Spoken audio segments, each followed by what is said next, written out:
আসসালামু আলাইকুম। Ivy simple cooking চ্যানেলে আবারও আপনাদের সবাইকে স্বাগত জানাচ্ছি আজকের এপিসোড দেখার জন্য। আজকের রেসিপি মিষ্টির দোকানের মতো একদম পারফেক্ট কিভাবে ঘরোয়া পদ্ধতিতে চটজলদি এই নিমকি রেসিপিটি তৈরি করা যায় সেটা আপনাদের সঙ্গে শেয়ার করতে যাচ্ছি। তাহলে চলুন দেখি কিভাবে তৈরি করেছি।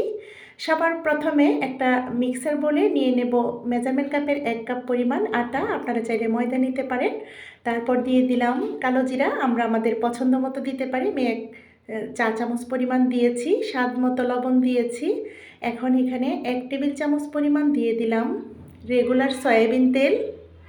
তারপর ভালোভাবে শুকনো উপকরণগুলো মিশিয়ে নিচ্ছি। এই পর্যায়ে দিয়ে দিচ্ছি এখানে 1 টেবিল চামচ চাইতে কিছুটা কম হবে চিনি। চিনিটা দিলে কিন্তু খাস্তা হবে, তাই আমরা চেষ্টা করব চিনিটা দিতে। তো চিনিটা দিয়ে ভালোভাবে আমরা এটা মিশিয়ে নেব শুকনো উপকরণগুলো। তারপর অল্প অল্প নর্মাল পানি দিয়ে একটা মসৃণ ডো তৈরি করে নেব। খুব ভালোভাবে মথে নিতে হবে। ভালোভাবে মথে নিয়ে আমাদের হাতে সময় থাকলে 1 ঘন্টা রেস্টে রেখে দিতে পারি। তো ডোটা কিন্তু মোথা হয়ে গেছে। এই পর্যায়ে কিন্তু আমি ঢেকে রেখে দিচ্ছি 1 ঘন্টার জন্য।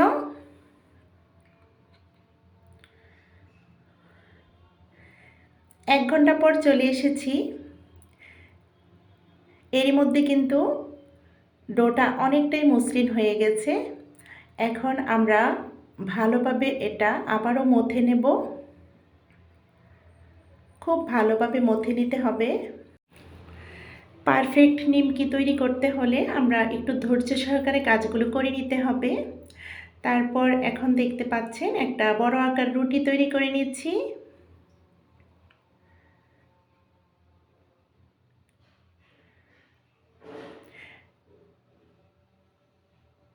বড় আকারের একটা পাতলা দেখতে পাচ্ছেন, রুটির যে থিকনেসটা কিন্তু দেখিয়ে দিচ্ছি। বড় আকারের একটা পাতলা রুটি তৈরি করে এভাবে আমরা ফোল্ড করে নেব। দেখতে পাচ্ছেন, আপনারা দেখেই বুঝে নিতে হবে যে কিভাবে ফোল্ড করা হচ্ছে।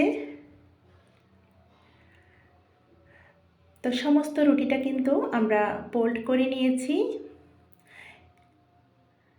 এই পর্যায়ে একটা নাইফের সাহায্যে কিন্তু লেচি কেটে নিচ্ছি। ছোট ছোট লেচি কেটে নেওয়া হচ্ছে, দেখতে পাচ্ছেন। সমস্ত লেচিগুলো কাটা হয়ে যাওয়ার পর দেখতে পাচ্ছেন অনেকগুলো লেয়ারযুক্ত কিন্তু লেচিটা হয়ে গেছে। এই পর্যায়ে আপনারা একটু ফলো করুন।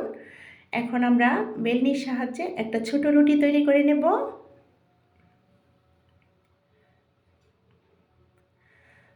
ছোট রুটিটা তৈরি হয়ে গেছে। এখন আমরা এটা 3 কোণ করে ফোল্ড করে নেব বা ভাঁজ করে নেব।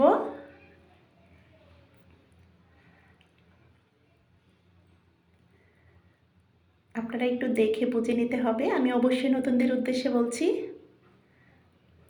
তো আমি 3 ভাঁজ দিয়ে দিচ্ছি, 3 কোণ করে ভাঁজটা দিয়ে দিলাম। 2টা ভাঁজ দিয়েছি, হয়েছে 3 কোণ। আপনাদের সুবিধার্থে আমি আরেকটা নিমকি বানিয়ে দেখিয়ে দিচ্ছি।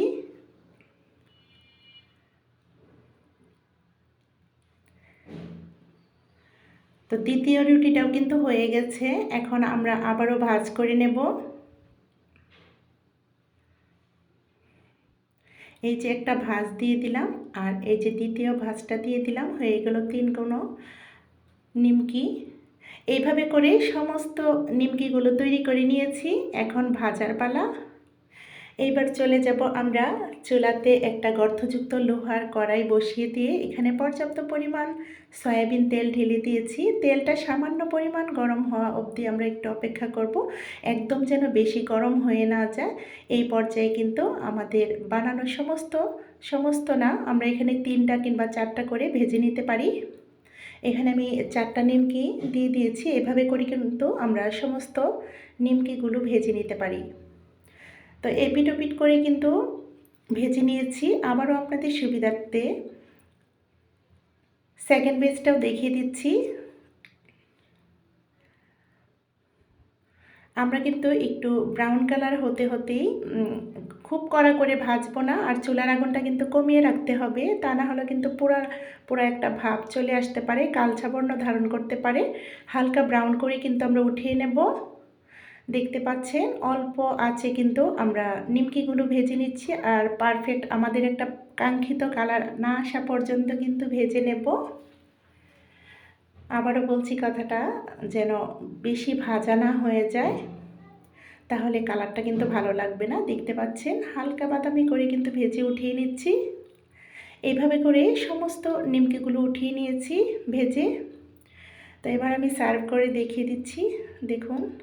আর নিমকিগুলো ভেজে ভেজেই কিন্তু আমি একটা পেপারের উপরে রেখে দিয়েছি, যেন অতিরিক্ত তেলটা শোষণ করে নিয়ে আমরা চাইলেই কিন্তু এখানে টিস্যু পেপারের উপরে রেখে দিতে পারতাম। টিস্যু পেপারের উপরে রাখলে হয় কি, নিমকির যে মুচমুচে ভাবটা কিন্তু চলে যায়। তাই আমরা চেষ্টা করব যেন পেপারের উপরে রেখে দিই, অতিরিক্ত তেলটা শোষণ হয়ে যাবে। এই পর্যায়ে কিন্তু একটা নিমকি ভেঙে দেখিয়ে দিচ্ছি। আপনারা দেখেই হয়তো বুঝতে পারছেন যে কতটা ক্রাঞ্চি ছিল আর এতটা সুস্বাদু হয়। আমরা কিন্তু চাইলেই বেশি করে বানিয়ে মাস জুড়ে এয়ারটাইট বক্সে সংরক্ষণ করে রেখে দিতে পারি। যে কোনো সময় আমরা মন চাইলে খেয়ে নিতে পারি। অতিথি আপ্যায়নে কিন্তু জুড়ি মেলা ভার। আর শীতের বিকেলের চায়ের নাস্তাতে কিন্তু আমরা এই ধরনের একটা স্ন্যাক্স রেসিপি রাখতে পারি। আশা করি রেসিপিটি আপনাদের ভালো লেগেছে। যদি এই ধরনের টিপস সহকারে বাঙালিয়ানা সহজ রেসিপি পেতে চান, তাহলে অবশ্যই চ্যানেলটাকে সাবস্ক্রাইব করে আমার পাশে থেকে যেতে পারেন। আর লাইক কমেন্ট শেয়ার করতে ভুলবেন না। তো আগামী ভিডিও দেখার আমন্ত্রণ রেখে আজকের মতো ভিডিওটা এখানেই শেষ করব। সবার সুস্বাস্থ্য কামনা করছি। আল্লাহ হাফেজ। আসসালামু আলাইকুম।